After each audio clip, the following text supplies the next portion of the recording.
Xullas, bugun mana arrani ko'rsatmoqchiman sizlarga. 270 mingmi?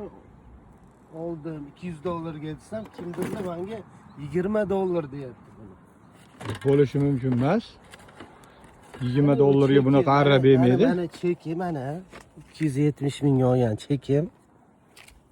Buni 50 mingga ham, 50 ming wonga ham olsa bo'ladi. Ularni 1 yillik masalan buzilsa, ularni remont qilish nimasi yo'q. Nima deydi unisini? Xizmati yo'q. Keyin ularda ko'rayotgan bo'lsangiz, mayitidan ochib yog' quyish kerak bo'ladi. Bu yog' quyilsa kamroq buziladi. Bu siz aytayotgan $20lik, $30likda bu yog' quyib bo'lmaydi ularga. Bitta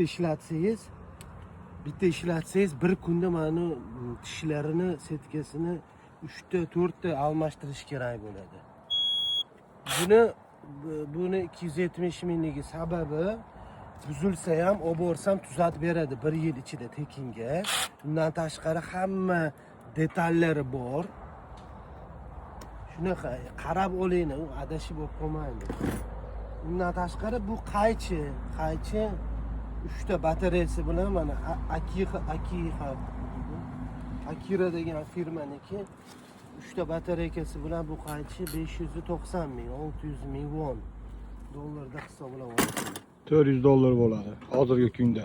$400 bo'lsa, ikkita kerak. U bog'da men hamma arzonlarni ishlatib ko'rganman. Tuftalarini ham va internetdan siz aytayotgan $20liklarni ham zakaz qilib ishlatib ko'rganman. Lekin ularni tashlash kerak, bitta buzilsa. Bular buzilmaydi. Bu ishlayveradi. Bo'ldi aka.